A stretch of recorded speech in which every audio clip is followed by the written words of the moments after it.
Amén, amén. Quiero que por favor mantengan su vista en este pasaje y me gustaría que volviera a aparecer el pasaje porque habla de lo que en este país y en otros se practica en cuanto a los trámites de estancia en un país, ¿no? Uno, por ejemplo, puede estar en un país de turista. ¿Qué significa de turista? Que ni es ciudadano de ese país, ni es residente de ese país, sino a lo mejor fue de vacaciones. El turista sabe que nada más va a estar unos días y que se va a ir, que se va a ir. El turista no tiene la obligación de saber el idioma del país, no tiene la obligación de conocer la cultura del país. El turista no tiene la obligación de trabajar en ese país, de pagar impuestos más que de lo que compra, pero como alguien que gana dinero o que recibe beneficios de ese país, el turista no tiene eso. Existe un trámite más adelante de esto, que es la residencia permanente o la residencia temporal. Saca uno una visa o llega a ser residente permanente. Pero el ser residente permanente o temporal, como lo traduce la nueva, eh, la nueva traducción viviente, significa, fíjense bien, algo interesante. No eres ciudadano, pero como residente temporal o permanente, sí tienes privilegios y obligaciones. Por ejemplo, puedes trabajar y obviamente si trabajas y te dicen haz tus trámites en inglés, pues tienes que hacer los trámites en inglés.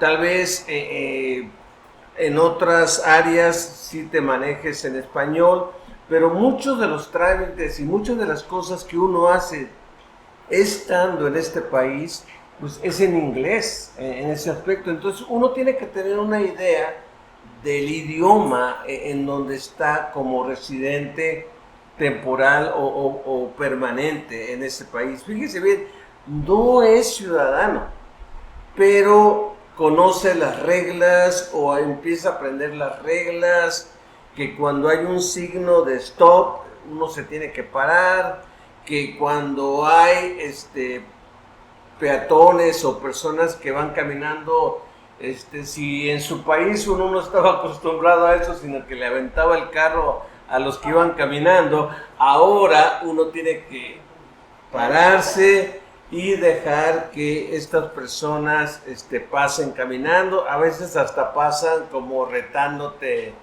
yo aquí tengo más autoridad que tú, así que tú te aguantas hasta que yo termine de pasar. Y es algo interesante, pero el que es residente y no decide ser ciudadano, sabe que es ciudadano de otra parte. De hecho, debe de manejar un pasaporte de otra parte.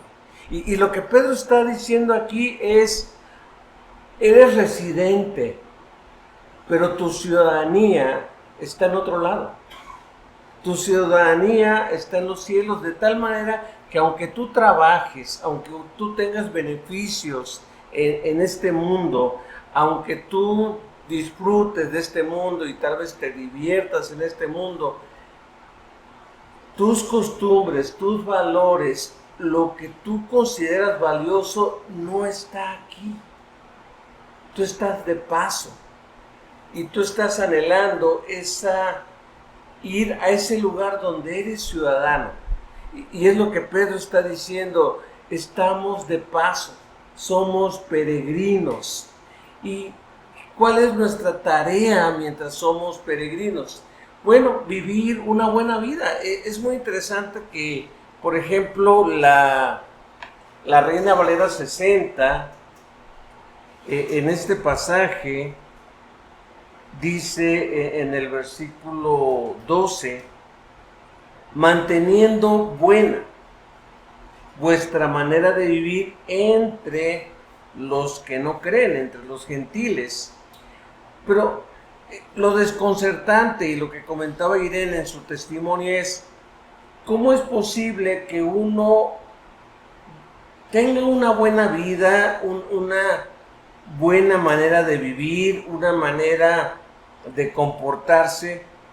Pero en la segunda parte del versículo 12 dice, para que en lo que murmuran de vosotros como de malhechores.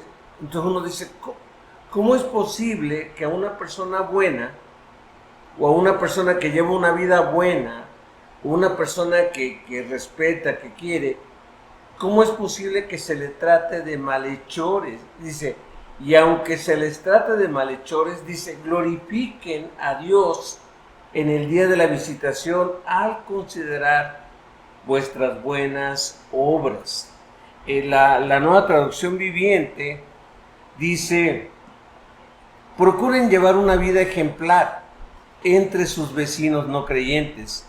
Así, por más que ellos los acusen de actuar mal, nuevamente uno vuelve a chocar y decir, ¿cómo es posible si trato de llevar una vida ejemplar me puedan acusar de actuar mal?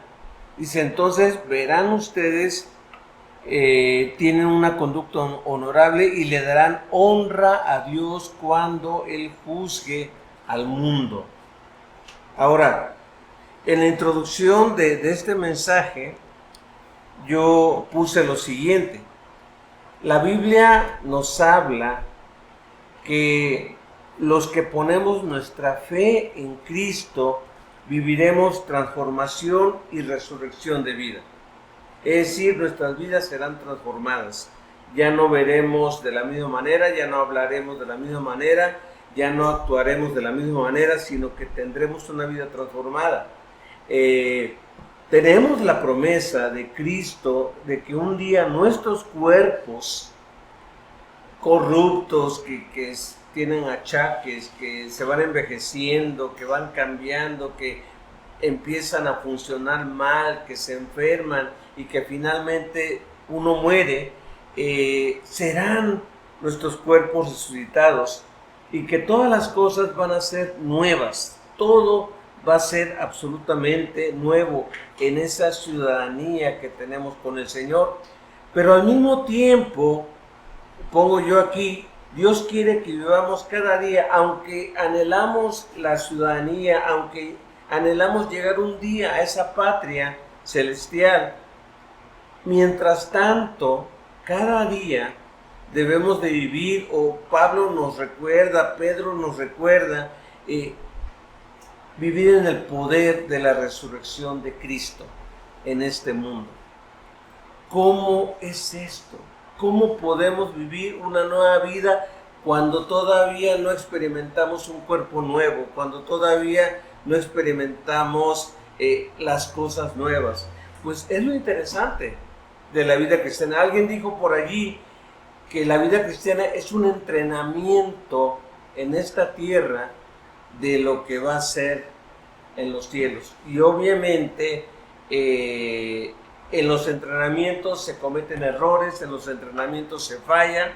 Hablando de las Olimpiadas, hay personas que pasan horas, días, semanas, meses y años entrenando. Y muchas veces en los entrenamientos van a fallar, no van a llegar a las marcas, pero ya cuando se acerca el evento grandioso, debido a todo ese entrenamiento, rompen récords, hacen cosas. Yo estaba viendo a un hombre saltando el salto triple, lo pasaron en cámara lenta y parecía que iba volando, veía uno el paso, porque son dos brincos y después el impulso hasta llegar a romper récord, y se ve esta persona en el aire, moviendo los pies, moviendo el cuerpo y todo esto, y alcanzando algo tremendo, 16 metros, no sé cuándo. Uno de repente ve y dice, ¿cómo es posible llegar de un punto hasta allá? ¿Por qué? Porque se la pasó entrenando. se la pasó entrenando y logró eso. Y muchos atletas van a lograr eso porque han vivido en entrenamiento. Muchos de nosotros vamos a lograr llegar y disfrutar todo eso nuevo porque por el poder de Dios, el poder de la resurrección de Cristo, empezamos entrenando aquí, en ese aspecto. Ahora, a mí me queda esa lucha de decir, ¿cómo me puedo comportar bien y aún así que me tratan de malhechor? Pues pasa. Habrá gente que te va a calumniar, habrá gente que va a decir mentiras tremendas de ti. La historia ha comprobado que el rey Nerón fue el responsable, ya sea directa o indirectamente. El rey Nerón fue responsable de la quema de Roma.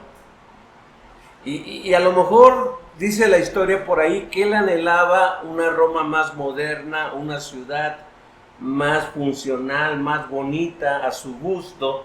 Y él decía, hay casas, hay edificios que están feos, necesitamos hacer algo nuevo. Pero como no podía de la noche a la mañana cambiar todas esas cosas, ideó que se incendiara. Al incendiarse no había otra manera más que volver a reconstruir y reconstruir como él quería. ¿Cuál fue su sorpresa? Que las cosas no salieron como él quería, como él pensaba. Los ciudadanos, la gente se empezó a molestar, empezó a quejarse de lo que había pasado y Nerón dijo, ¿qué hago? Los cristianos quemaron Roma y acusaron, apresaron a muchísimos cristianos, y ustedes ven las películas, ¿no? Los atrapaban y los usaban como hogueras incendiadas, antorchas humanas que alumbraban las calles, los lugares, porque como castigo a ese mal que hicieron, a ser tratados como de malhechores. Entonces uno dice, ¿cómo acusar a alguien que se comporta? ¿Cómo es acusar a alguien que obedece la ley? Pues así es el mundo, Así que quiero dejarles dos pensamientos. El primer pensamiento es, nuestra prueba de que somos residentes temporales en este mundo es esta prueba de rechazo y atracción. Uno dice, ¿cómo es esto? ¿Cómo puede mi buen comportamiento o un comportamiento que trata de agradar a Dios, cómo puede producir rechazo y al mismo tiempo atracción?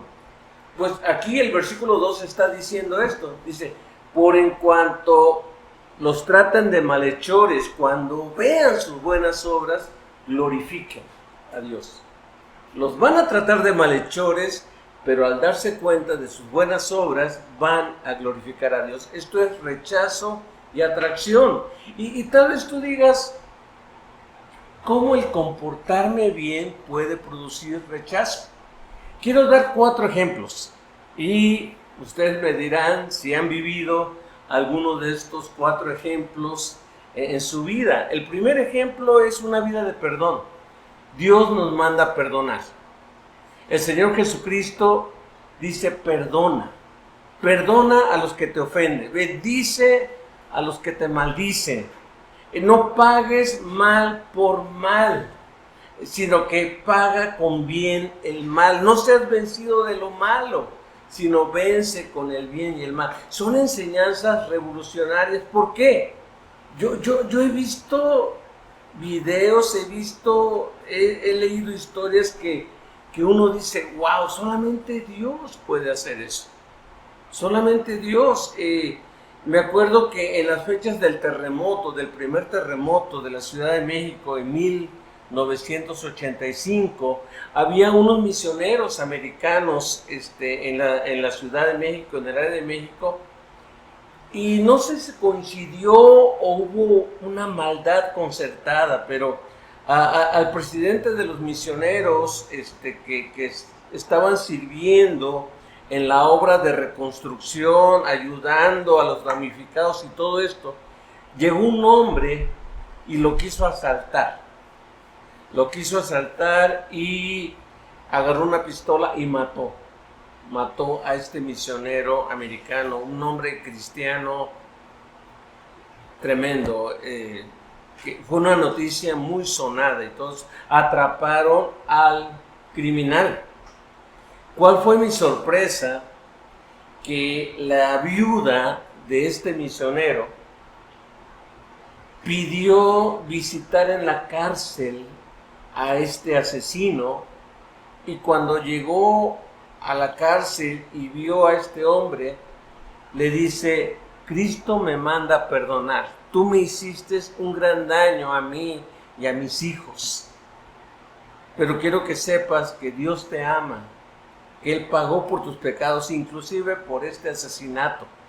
Él murió en la cruz por este crimen y por muchos crímenes, y Él te promete perdón y vida eterna si tú te arrepientes y le buscas. De mi parte, yo te digo, te perdono. ¿Fue fácil para esta mujer hacer esto? No fue fácil, pero esta mujer dijo: te perdono el daño permanente que me hiciste. Me quitaste a mi esposo, le quitaste un padre a mis hijos. Yo te perdono. Ahora, tal vez no te impacte tanto esto, porque como cristianos estamos acostumbrados a esta enseñanza de que Cristo nos dijo: perdona, perdona, así como tú nos perdonas, perdona. El Padre nuestro dice: perdona nuestras ofensas, así como nosotros perdonamos a los que nos ofenden o a nuestros deudores. Estamos acostumbrados a esto, pero en la vida práctica no es fácil. No es fácil. Yo creo que cada uno de los que estamos aquí podemos decir esto: no es fácil perdonar a alguien que nos ha dañado, a alguien que de mala manera nos ha causado un daño y todo eso. Ahora, en el tiempo de Pedro, en la cultura grecorromana, la cultura decía lo siguiente: quien te haga un daño, devuélveselo, véngate. Era una cuestión de honor. Si tú no tenías honor, no te vengabas. Y a veces la familia te decía: ¿sabes qué? Tú tienes que ir y vengarte. Tienes que ir y dañarlo. Tienes que ir y hacer esto. Esto era la cultura de ese tiempo. Y todavía mucha gente piensa eso: quien se meta conmigo o con los míos, se la va a ver. Se la va a ver. Así que cuidadito con que se metan con mi familia. ¿Por qué chocaba el cristiano? ¿O por qué ofendía el comportamiento cristiano? Porque el cristiano actuaba en contra de cultura. El cristiano decía: no, yo te perdono. ¿Cómo? Si te causé daño, si le hice esto a tu hija, a tu hijo, te perdono. Ahora, una cosa es pedir justicia, pero va incluido el perdón. La justicia es otra cosa. Este hombre asesino siguió preso, aunque la viuda fue y le dijo: te perdono. Este hombre no salió libre. Este hombre cumplió una condena por su crimen y todo ello. Esto no quita con las cosas que nos pasan a diario, pero el perdón es una, y fíjense bien la palabra que voy a usar, es una obligación cristiana. No es si quiero, no es si cómo me siento, no es si me nace o no me nace. Cristo me dijo: perdona. Cristo me dijo: perdona. Y Él pues puso el ejemplo, ¿verdad? Él estaba en la cruz y dijo: perdónalo, Señor, porque no sabe lo que hacen. Y Cristo no nada más dijo: hey, eso nada más me toca a mí. Él dijo: perdona. Perdona tú, los que te ofenden, perdona. Si has experimentado el perdón de Dios, perdona. Si te cuesta trabajo perdonar, es que no has experimentado a fondo el perdón del Señor. Así que esa actitud de, ¿sabes qué? Yo suelto la ofensa, ¿sabes qué? Yo no me voy a vengar, yo no voy a causarle un mal a esa persona, le voy a dejar a Dios que Él se encargue. Eso choca, eso molesta en una cultura de honor, en una cultura de venganza, en una cultura de ojo por ojo, diente por diente, en una cultura donde no me voy a dejar. El cristiano dice, te perdono, te perdono. Hay mujeres y hay hombres, porque pasan los dos lados, donde hay infidelidad. Y una persona puede decir, te perdono todo menos que me seas infiel. Te perdono todo. He conocido cristianos. Te perdono. Te perdono aunque rompiste nuestros votos matrimoniales, te perdono. Tanto hombres como mujeres. El mundo dice, estás loco. Los familiares dicen, estás tonto, estás tonta. ¿Cómo dejas que te vean la cara de esa manera? Porque es una obra sobrenatural de Dios.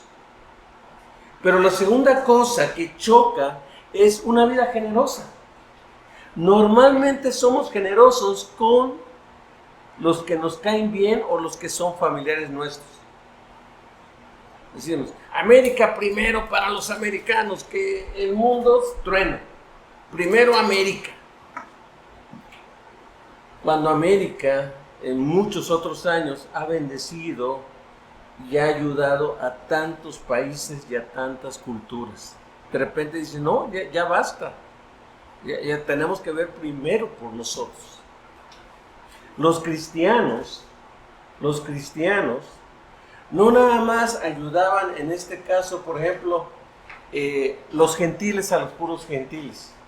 Fue tremendo, y lo leemos en la historia del cristianismo. Los cristianos de Antioquía, cuando supieron que hubo una sequía en Jerusalén, dice que levantaron una ofrenda, y con Pablo y Bernabé mandaron esa ofrenda a esta comunidad judía que estaba pasando por sequía.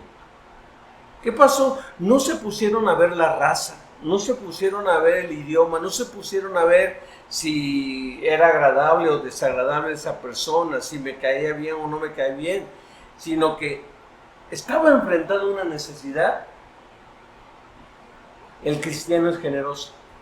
Eso, repito, choca. ¿Cómo es posible que los ayudaste? ¿Cómo es posible que les dieras esto? ¿Cómo es posible que les ayudaras con nuestro carro, con esto, o llevándoles esto, llevándoles aquello? Si no, ellos no han hecho nada por nosotros. Nadie ha hecho nada por nosotros, así que ¿por qué ayudas? Pero el cristiano, una característica es que lleva una vida generosa, y no nada más con sus familias o con los que les caen bien o sus más allegados o amigos, sino con la persona que enfrenta necesidad. Tal vez diga, ay, voy a estar apretado este mes, pero voy a bendecir a esta persona, voy a ayudarle a salir adelante.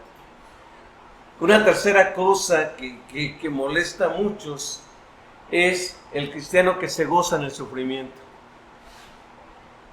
O sea, oye, ¿cómo vas a estar dando gracias a Dios? Pues gracias a Dios porque me está pasando esto, ¿no? Nuestra hermana Leti nos daba unos testimonios que nos descontrolaba, ¿no? Se cayó el techo de mi casa. Gracias al Señor. ¡Guau! Y se está metiendo el agua. Entonces uno dice, voy a hacer esto otro, y uno está quejándose y dando maldiciones y todo ello. Y qué tremendo un ejemplo de gracias, Señor. Gracias porque me quedé sin trabajo, o gracias porque en este tiempo sin trabajo no me ha faltado nada. No es algo que yo desee. pero es algo que me tocó. Y gracias porque en cada día no nos ha faltado comida, no nos ha faltado pan, no nos ha faltado techo, no nos ha faltado un lugar donde vivir. La gente en cuanto sufre tiende a quejarse. Yo he conocido cristianos con cáncer en un hospital dando gracias a Dios. Blanca nos platicaba de su mamá, que una enfermera le hizo una conexión mal y fue algo muy feo lo que pasó.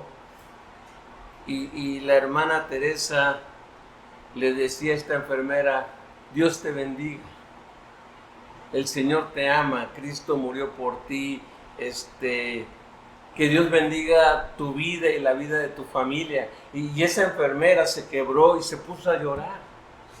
Ahora la hermana estaba con los brazos amoratados, estaba con oxígeno, estaba con medicamentos y todo ello. En medio del sufrimiento estaba bendiciendo a una enfermera, estaba bendiciendo a una persona y Blanca estaba impactada viendo a su mamá hacer eso y todo ello. ¿Quién es el que produce eso? Dios. Dios, de que te gozas en el sufrimiento, de que no te amargas, de que no dices, Dios me está castigando por todos mis pecados, por eso estoy sufriendo. No, gracias Señor, porque en medio del sufrimiento tú vas conmigo. ¿Y qué decir de la vida sexual? De la fidelidad sexual. Hay personas que de repente dicen: ¿a poco nada más con tu esposo? ¿A poco nada más con tu esposa? Pues sí, no, estás perdiendo el tiempo. Te estás perdiendo de muchas cosas, ¿no? Hay compañeros de trabajo que dicen: oye, vamos a tal parte y van a ver estas chicas, van a ver estas muchachas. ¿Sabes qué? No. Yo tengo a mi esposa. Entonces, hay gente que dice: ¿cómo me caes mal? ¿Cómo me molesta esto? Que te crees más que nosotros. No, no es de que me crea más que ustedes. Es que yo hice un compromiso delante de Dios. Y yo le voy a pedir ayuda al Señor, que Él me dé fuerzas para cumplir. ¿Que me atrae? Sí me atrae. ¿Que pasan pensamientos por mi mente? Sí. Pero no voy a fallar. No voy a fallar ese compromiso.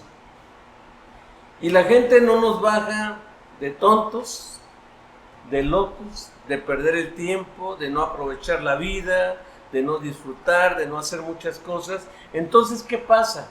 Dice: pues a hay que fregarlo de alguna otra manera, a hay que molestarlo de alguna otra manera, a esta persona hay que dañarlo de alguna otra manera. Y lo más tremendo es el segundo pensamiento que les quiero dejar, que es más cortito. Normalmente me pasa esto, ¿no? Pero es nuestro poder. Lo que nos da poder para perdonar, lo que nos da poder para ser generosos, lo que nos da poder para gozarnos en medio del sufrimiento, lo que nos da poder para ser fieles en lo sexual a nuestros seres amados, es Cristo en nosotros. No es nuestra fuerza de voluntad o nuestro carácter fuerte, no, es Cristo en nosotros. ¿Por qué? Porque es lo que dice Pedro: cuando vean sus buenas obras, glorifiquen a Cristo, glorifiquen al Señor en ese aspecto.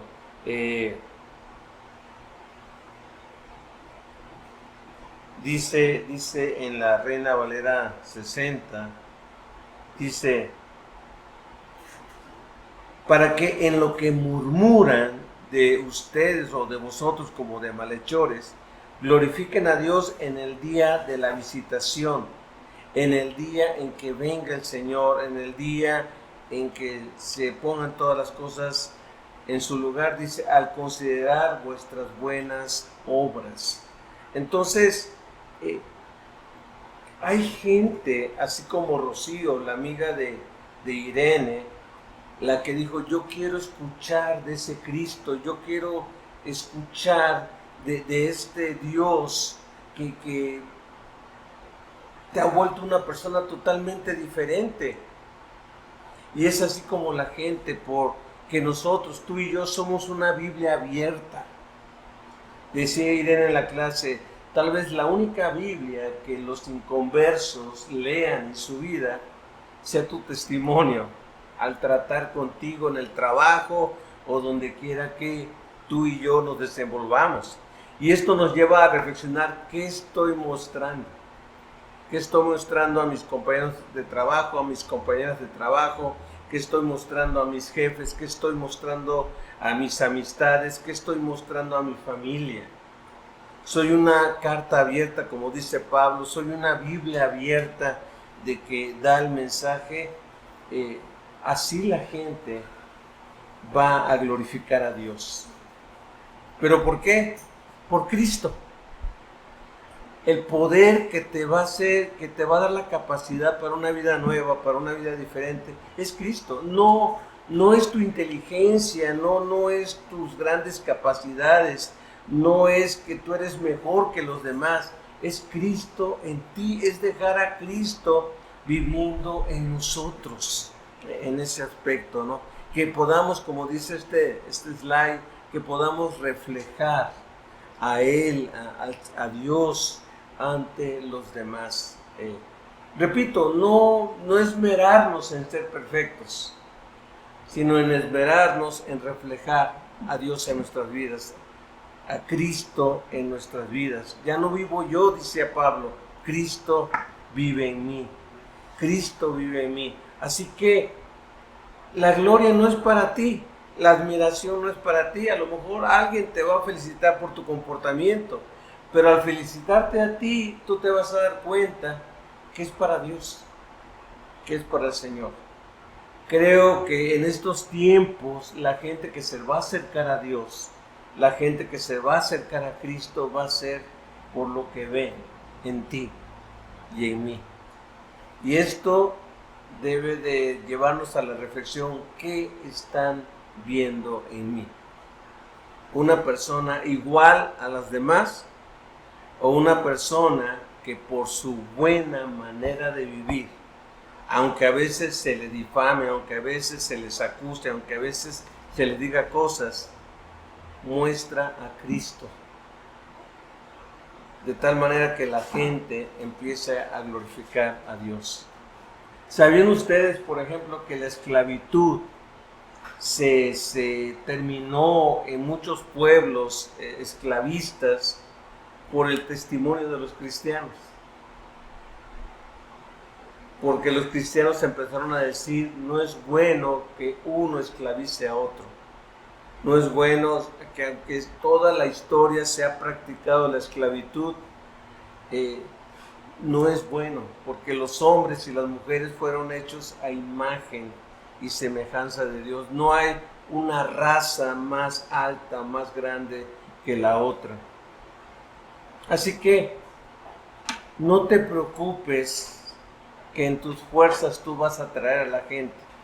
Más bien ocupémonos de reflejar a Cristo, reflejar a Dios, para que la gente sea atraída a Él y le busque. Quiero concluir con lo siguiente.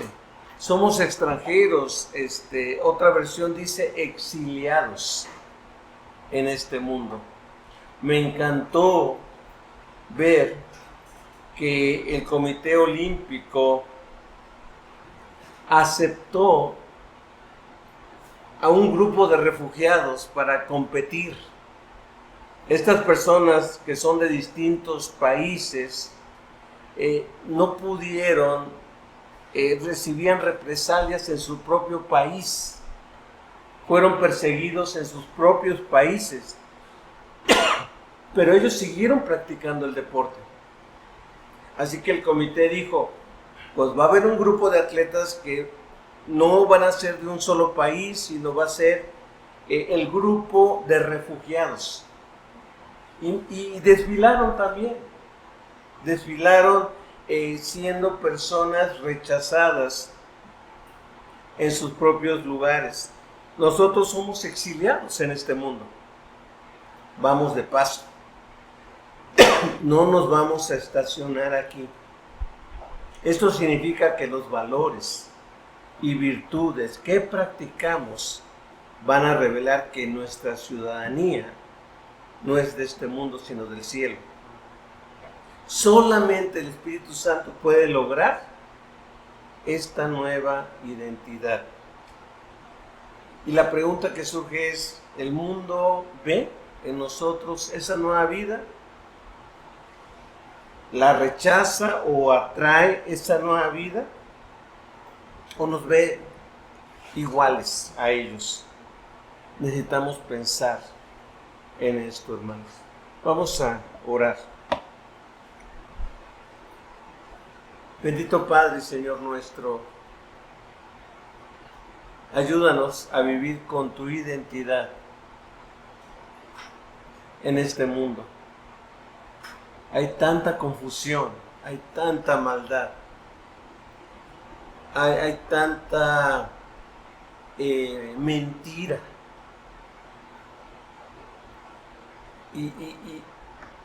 Y Cristo y el cristianismo está siendo atacado.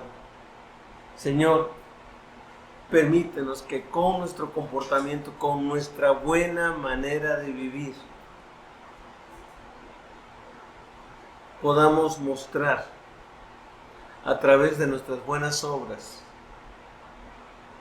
no el ganar una salvación, no el obtener una salvación, sino porque te conocemos, podemos mostrar una buena manera de vivir. No una vida conformista, no una vida al ahí se va, no una vida indiferente, no una vida sin ambiciones, sino una vida que busque glorificarte a ti, Dios. Sin importar lo que digan de nosotros, que puedan glorificarte a ti y ser atraídos por ti para honra y gloria de tu precioso nombre. En el nombre de Jesucristo, gracias. Amén.